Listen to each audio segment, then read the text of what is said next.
Hello, I'm Teresa McGranahan. I'm one of the neuro-oncologists here. What a neuro-oncologist is a doctor who's trained both in oncology but also in neurology.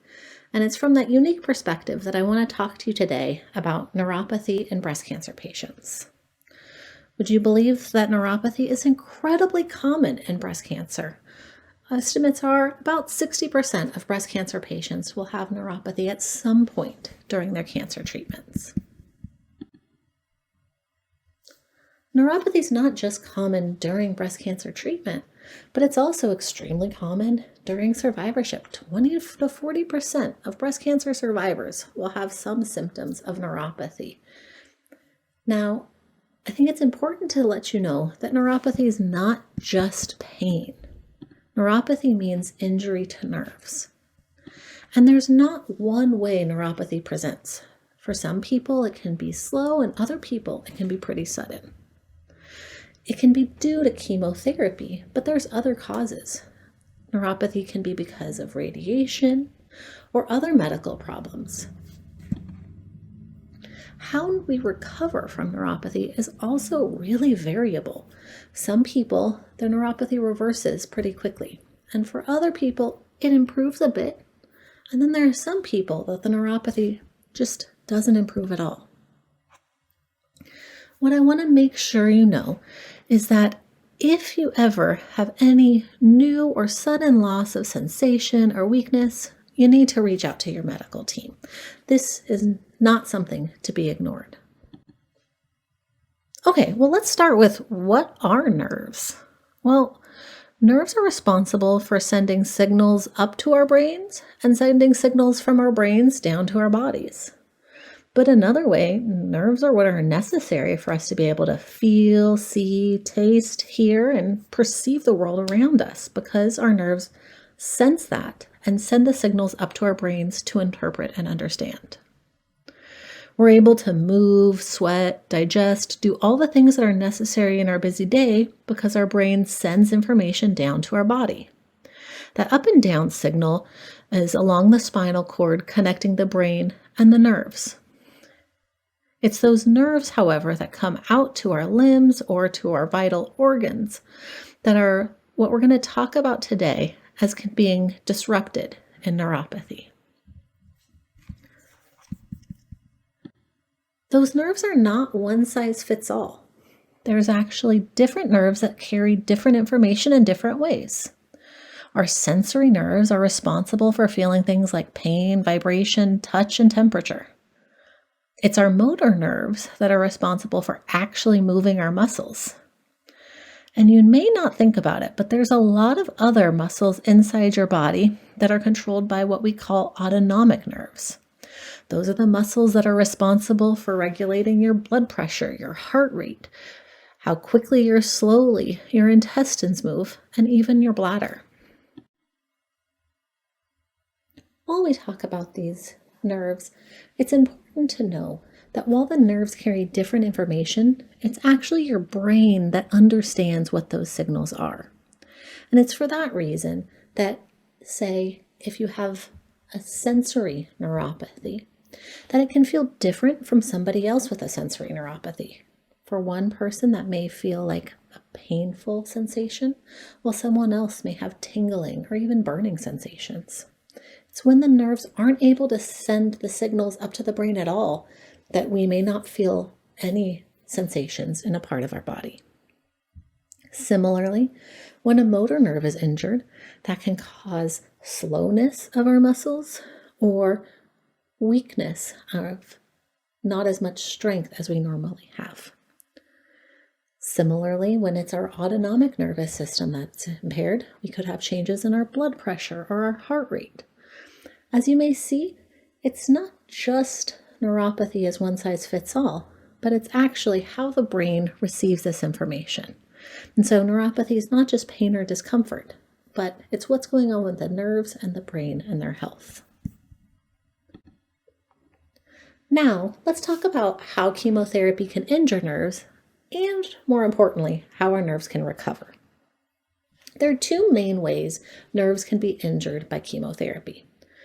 One is what's called axonal injury. So this is where the whole nerve is injured.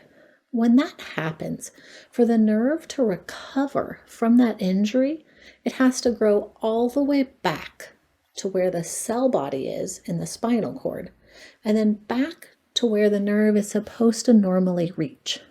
You can imagine the nerves at the tips of your toes have an awfully long distance to grow back.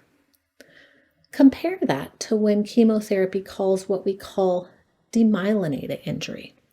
So now nerves are essentially wires, and those wires can sometimes be wrapped by this insulation of what's called myelin. Myelin makes the communication along nerves more accurate and precise. Chemotherapy can specifically sort of strip this covering off of the nerves, making the signals less accurate. When this is the case, your body is actually able to just regrow that insulation much faster than when an axonal injury is the case and the nerve itself has to grow all the way back.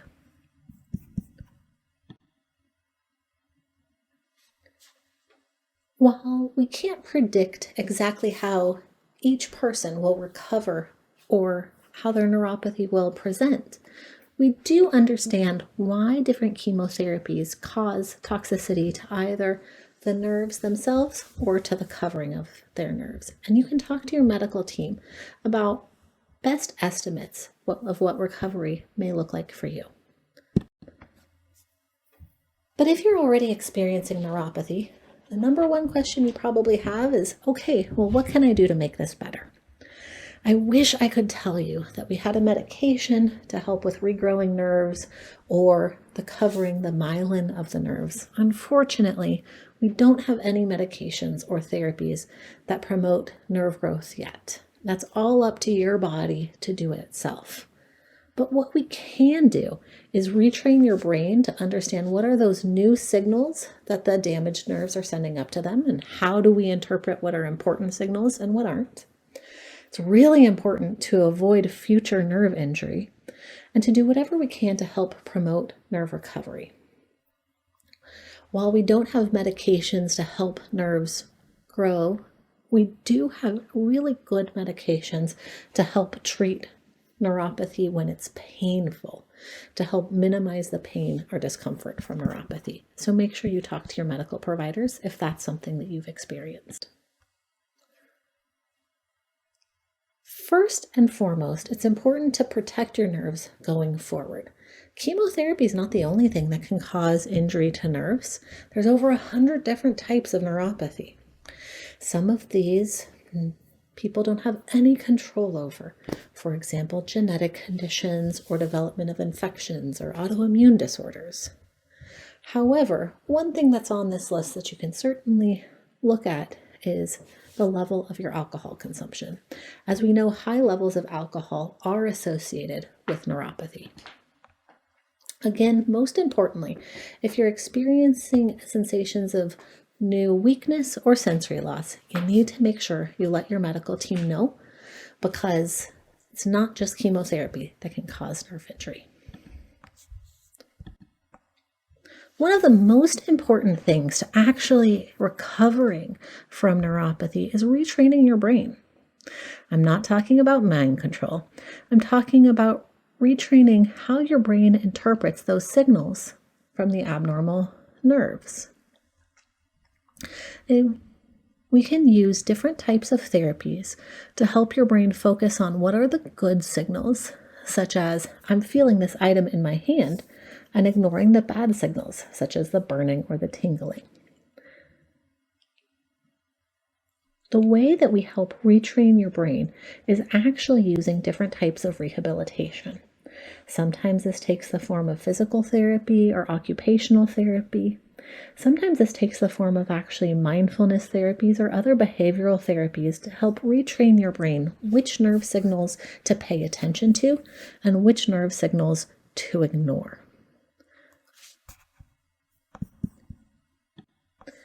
I told you that we don't have any medication to regrow nerves, but your body actually has it itself. What we've understood from a variety of different neuropathies is that there is something in exercise that can help support nerve recovery.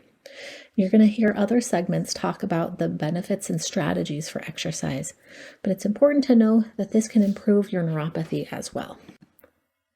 And lastly, while we don't have medications to heal the nerves, we do have medications to help treat pain. So if you are experiencing pain or discomfort from your neuropathy, make sure you let your treatment team know so you can discuss different options. Ultimately, all of this is about learning how to live your best life, even if that means living it with neuropathy. Thank you so much.